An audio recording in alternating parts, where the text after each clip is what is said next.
If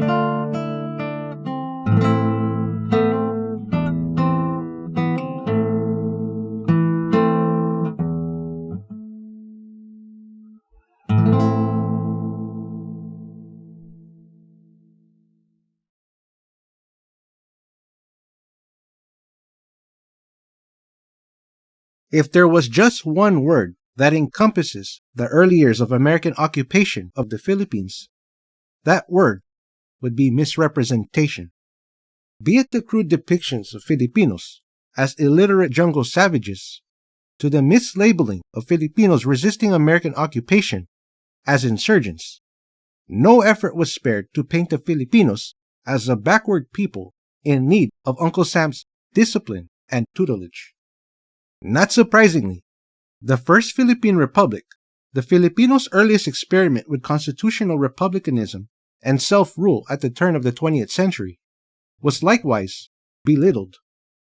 Their leaders were portrayed as provincial bumpkins who did not possess the slightest comprehension of democracy and whose actions were non-representative of the Filipino people. The soldiers of its army were often shown as half-naked spear-wielding rebels, while its navy was seen as nothing more than a collection of rowboats. But the distortion of our collective history was not limited to this period of time. Nearly half a century since 1899, when America lowered its flag over the Philippines one last time, after Uncle Sam had finished taking up the so-called white man's burden of liberating, educating, and civilizing their little brown brothers, the American government departed with one final lie, a parting gift, if you will. The false declaration that on July 4, 1946, the Republic of the Philippines was born. Indeed, for 15 years after the end of the American occupation, July 4th was celebrated as Philippine Independence Day, as well as the anniversary of the birth of the Republic. This changed when Philippine President Diosdado Macapagal returned the celebration of Philippine independence to June 12 to commemorate the date in 1898 when Philippine independence was formally proclaimed by the Filipino revolutionaries. As a substitute, July 4 would be celebrated as Republic Day, or, as it is also known, Philippine-American Friendship Day. However, reverting to June 12 did not end the controversy over Philippine independence. Filipinos who subscribe to the American interpretation of history contend that July 4, 1946 is the true date of Philippine independence, as it was on this date that America officially recognized the Philippines as an independent republic, whereas nationalistic Filipinos believe that the date when a people formally and collectively declare their intention to no longer live under foreign rule is the day that should be celebrated as Independence Day, which in the case of the Philippines would be June 12, 1898. Ironically, the nationalists among the Filipinos cite America's own Independence Day as an example, as it is celebrated on July 4, 1776, rather than on September 3, 1783, when Great Britain officially recognized America as the independent nation in the Treaty of Paris of 1783. Now, it is not the intention of this work to contend over the date of Philippine independence. The prequel to this lecture, the 1899 Philippine Republic that America still does not recognize, already addressed the extent of the independence the Filipinos exercised prior to the American conquest and annexation of the Philippines. The primary point of this lecture instead is to dispel some of the misconceptions surrounding the First Philippine Republic and present a case for a yet-to-be-recognized Republic Restoration Day. At the end of this work, a more appropriate date for the celebration of Philippine-American Friendship Day will be briefly discussed. But first, to better understand why there are Filipinos who still see July 4, 1946 as the birth of the Republic of the Philippines, it is important to understand that their perception of history is not really their own. Whether they wish to acknowledge it or not, their history is heavily influenced by the American education system established during the U.S. occupation of the Philippines, as well as the literature published from that era. The knowledge thus regurgitated is riddled with the remnants of American denials and deceptive propaganda inherited about the government established by the Filipinos on January 23, 1899. The most that early American officials and educators were willing to acknowledge publicly was the existence of what they called an insurgent government. The actual word used by the Filipinos, Republica, or Republic, was rarely used by those who supported President McKinley's expansionist policy towards the Philippines. Yet, we know that McKinley, and in particular, his Secretary of War, Elihu Root, were well aware of the existence of a republic in the Philippines, because a number of Filipino documents were captured, translated, and forwarded by the U.S. Bureau of Insular Affairs to the United States War Department in Washington, D.C., some still bearing the marks of that department to this day. While the official attitude of the McKinley administration towards the First Philippine Republic was that it simply did not exist, there were expansionists, like Dean Worcester or Dean Worcester of the so-called First Philippine Commission, who were willing to acknowledge its existence, but tried to undermine its legitimacy to call itself a republic through misleading claims and propaganda, such as those mentioned in the beginning of this lecture. In time, the Filipinos themselves came to accept the view that the Philippine-American War was nothing more than an armed uprising or revolt for independence, rather than as a war in defense of an independence which they already had. For despite the annual ceremonial events in Malolos and the official recognition of the present Philippine government of the First Philippine Republic, the past efforts to discredit the First Republic and its leader, President Emilio Aguinaldo, has succeeded in fooling Filipinos into thinking that their early attempt at a republican form of government was nothing more than a comical farce. Filipinos who actually represented the First Philippine Republic, on the other hand, expressed a different view. Case in point, instead of viewing the war between the First Philippine Republic and the United States as a struggle for independence, Mariano Ponce, the Philippine ambassador to Japan during this time, saw the conflict as a war in defense of independence already won from Spain. In his letter to a Japanese sympathizer named Mr. Hirata on January 12, 1899, when war between the two countries seemed imminent, El Embajador Mariano Ponce wrote, "Querido Señor Hirata, nuestro gobierno y nuestro pueblo están dispuestos a defender la independencia que han conquistado a una costa de una guerra con América." Notice Mariano Ponce's choice of words here. Instead of a revolt for independence, he specifically uses the words una guerra, or a war, and a defender, or to defend, Philippine independence. On November 30, 1934, more than 3 decades after General MacArthur's successful conquest of the First Philippine Republic, even as the Philippines was still under American occupation, Felipe Agoncillo, the former Philippine ambassador to the United States and France during the First Republic era, would reiterate Ponce's point of view during a dedication ceremony at the Luneta, saying, "My employing the word war instead of revolution during this historical epoch should not surprise you, for before the breaking of hostilities with America, who was then our ally against a common enemy, Spain, the Philippines was a sovereign nation. We were an independent nation." Interestingly, there were even Spaniards who were previously enemies of the Filipinos who shared Ponce in Agoncillo's perspective.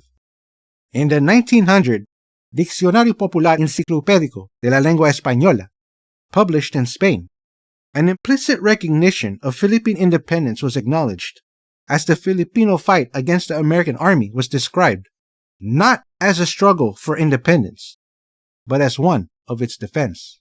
Specifically, it stated, "Hoy continúan defendiendo con las armas, en los campos del archipiélago, su independencia contra la invasión de los Estados Unidos." When we venture beyond the American propaganda, the misleading articles, and the cartoonish depiction of President Aguinaldo and the government he led, we can see why there were those of that generation who saw the First Philippine Republic as a bona fide government and not just a paper republic. Rather than half-naked Filipino soldiers with spears, as was so often depicted in American newspapers and magazines, surviving photographs of that era show that, with a few exceptions, like the indigenous Igorots recruited by El Comandante Isabelo Abaya, the majority of soldiers in the Philippine Republican Army were actually clad in military uniforms known as the rayadillo, or rayadillo in modern Filipino pronunciation, similar, though not exactly identical, to that worn by the soldiers of the Cuban Liberation Army, in accordance with the presidential decree issued by Generalissimo Aguinaldo in November of 1898. Instead of a Filipino Navy composed of rowboats, as was mentioned earlier from the video entitled Aguinaldo's Navy, we can see from surviving photographs of the converted vessels that served the First Philippine Navy, like the Covadonga and the Compañía de Filipinas, that Aguinaldo's actual navy, while not comparable to the squadron of Admiral George Dewey, was still much more than a fisherman's bangka. The one area where American propaganda had some degree of truth was the portrayal of the First Philippine Parliament, often mislabeled by the Americans as the Insurgent Congress, as being non-representative of the Filipino people. It must be admitted that while there were representatives to the First Philippine Parliament who were elected, a number of the other representatives to this parliament were instead appointed as representatives for provinces that had not yet fully organized elected civil governments. Nonetheless, having a parliament that has one portion elected and another portion appointed does not necessarily make it less democratic in spirit. The Parliament of Canada, to draw some comparison, has a lower house, the House of Commons, which is elected, while also having an upper house, the Senate, which is made up of members who are appointed. The representation in the First Philippine Parliament was similarly composed, but it is clear from Article 6 of Aguinaldo's Decree of June 18, 1898, and Article 11 of his Decree of June 23, 1898, both of which can be found in Disposiciones del Gobierno Revolucionario de Filipinas, that the intention was for all the representatives to be elected. Given that the revolution against Spain had just recently concluded, and with many provinces still relying on the Philippine Republican Army to maintain order, it was necessary at that time to appoint representatives to the parliament.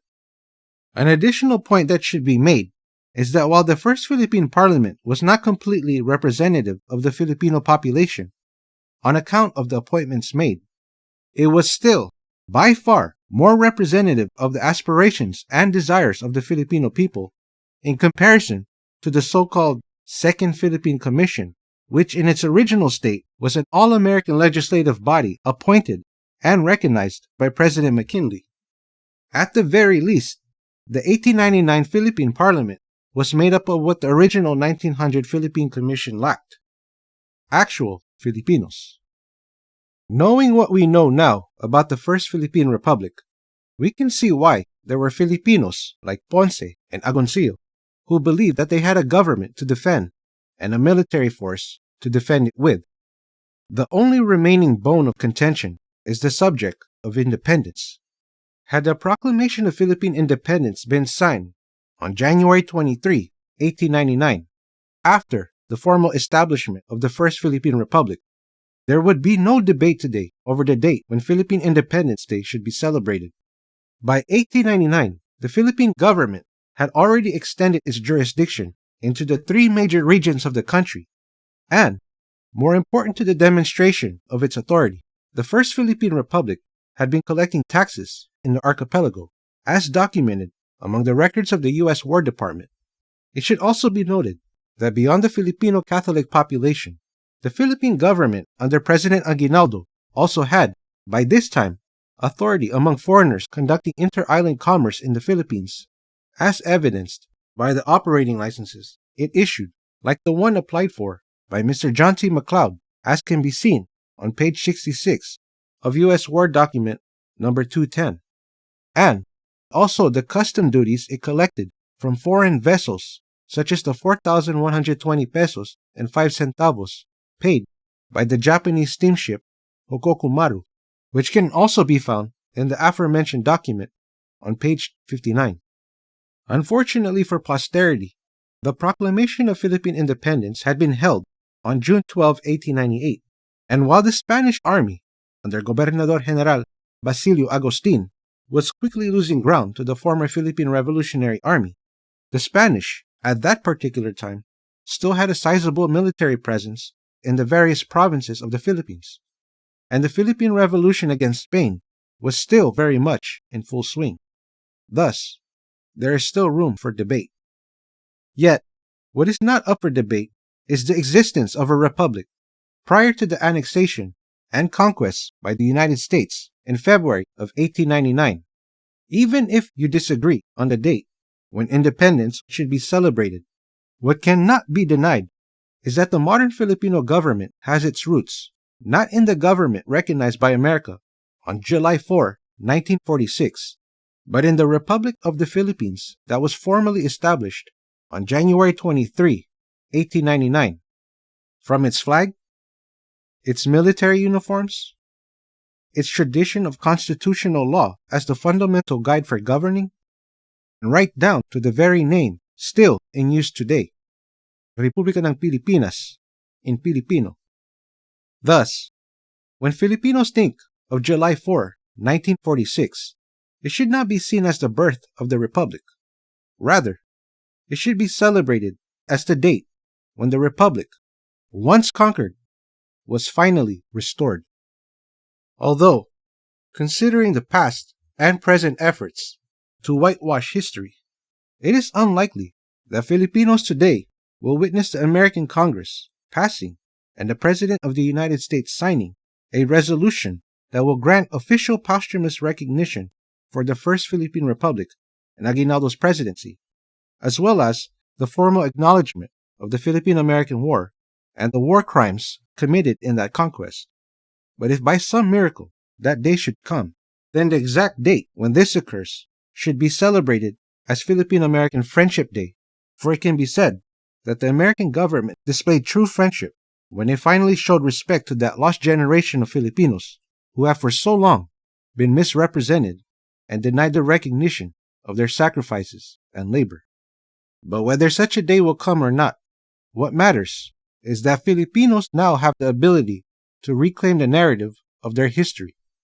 Replacing the current Philippine-American Friendship Day with Republic Restoration Day, or Araw ng Restorasyon ng Republika, will ensure that even if the American government decides not to acknowledge a more honest account of its past in the Philippines, the triumph and tribulations of their founding fathers and mothers will not be denied by future generations of Filipinos, as was done by the Filipinos of the past, who were indoctrinated with America's version of Philippine history.